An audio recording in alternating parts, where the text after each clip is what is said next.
Hi friends, 69,000 शिक्षक भर्ती में एक बार फिर से आपका स्वागत है। और 69,000 शिक्षक भर्ती में सबसे इम्पोर्टेंट चीज़ ये है कि जो ऑर्डर को लेकर जितनी भी चीज़ें हैं वो अब ख़त्म हो चली हैं। और ऑर्डर को लेकर सारी जो सबमिशन है वो आपको पता ही होगा कि वो 25, 26, 27 तारीख में एंड कर दिया गया, लेकिन उसमें 22,000 सीटों का उल्लेख कहीं भी अपने सबमिशन में किसी भी टीम के द्वारा नहीं किया गया। चूँकि वो केस भारांक को लेकर थे, कट ऑफ को लेकर थे, वो 22,000 सीटों को लेकर था भी नहीं जो उसमें इस तरह का उल्लेख किया जाता। लेकिन बीएड लीगल टीम की तरफ से 22,000 सीटों को लेकर एक पिटीशन फाइल की जाएगी, ऐसा मुझे बीएड लीगल टीम के माध्यम से सुनने को मिला है। इसके अलावा जो ऑर्डर है वो आपका 6 तारीख तक जो ऑर्डर पब्लिश होना है उस लिस्ट में नहीं है, तो आप समझ सकते हैं कि 6 तारीख तक तो ऑर्डर अब नहीं आने वाला है। ये आपको पहले भी वीडियो के माध्यम से बता दिया गया था। अब ऑर्डर जो आने की पूर्ण संभावना है वो आपका ऑर्डर आ सकता है लगभग 7, 8, 9। पूर्ण उम्मीद तो आपकी 8 तारीख की है, लेकिन 7 तारीख को भी आ जाए ऑर्डर तो इसमें बहुत बड़ी बात नहीं होगी। तो ये बहुत ही अच्छी चीज़ें हैं जो 69,000 शिक्षक भर्ती में आपको देखने के लिए मिलेंगी। उसके अलावा बीईओ की जो परीक्षा है, आपको पता होगा कि जो बीएड की परीक्षा होनी थी, बीएड की परीक्षा के एडमिट कार्ड जारी कर दिए गए हैं। इसके बाद जो बीईओ की परीक्षा स्थगित होने के जो चर्चाएं चल रही थी उस पर अब पूर्ण विराम लग चुका है।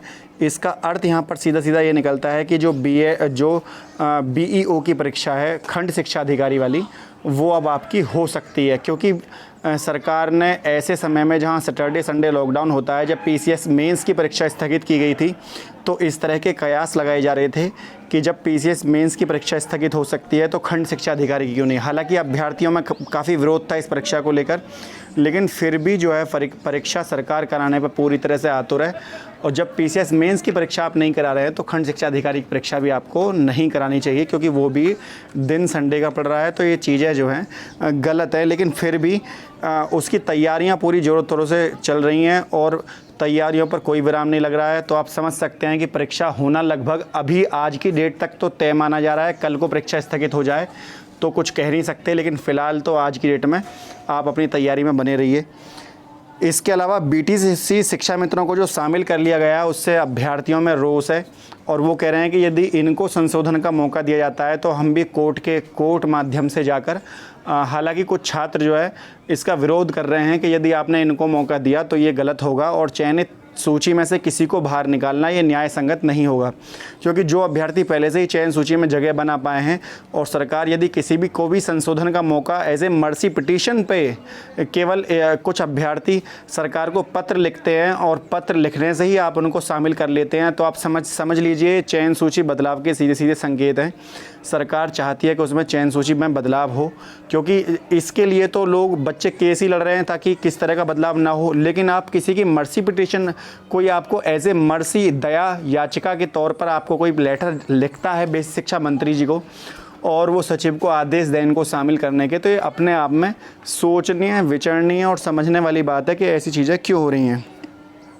इसके अलावा सबने अपने चाहे बीटीसी लीगल टीम हो चाहे बीएड लीगल टीम हो, सबने अपने अपने सबमिशन को दाखिल कर दिया है, लेकिन किसी ने भी 22,000 सीटों का उल्लेख नहीं किया है। तो अब इसकी पूरी जो उम्मीद लगाई जा रही है वो आपकी उम्मीद लगाई जा रही है कि इसके लिए अलग से पिटीशन यहाँ पर फाइल हो सकती है।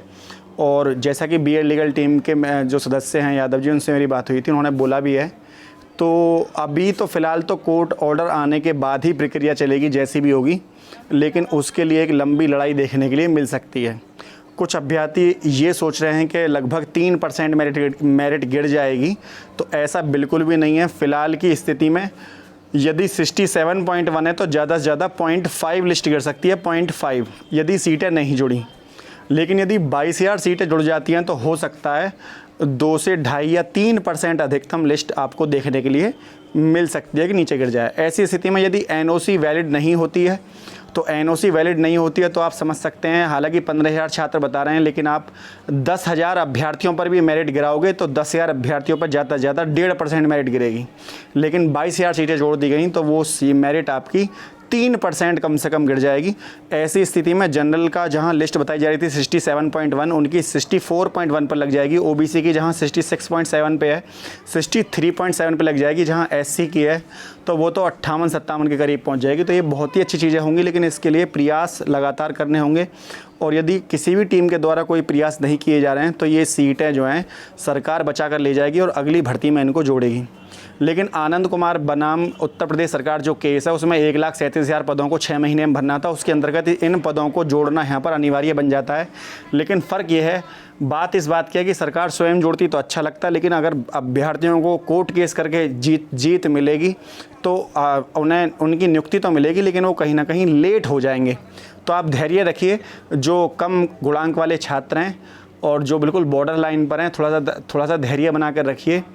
सरकार उन्हें सीधे सीधे जोड़ देती है तो ठीक है, वरना तो फिर कोर्ट के दरवाजे आपके लिए बंद नहीं हैं, खुले हुए हैं आप उनके द्वारा। लेकिन चयन सूची पूरी तरह से फ़िलहाल सेफ़ है, लेकिन सरकार ने जब 250 शिक्षा मित्रों को शामिल कर लिया है तो उसका पूरी तरह से विरोध यहाँ पर किया जा रहा है, क्योंकि संशोधन का मौका आप यदि 2 को दें या 1000 को, बात बराबर है, क्योंकि भर्ती प्रक्रिया सभी के लिए यहाँ पर समान है।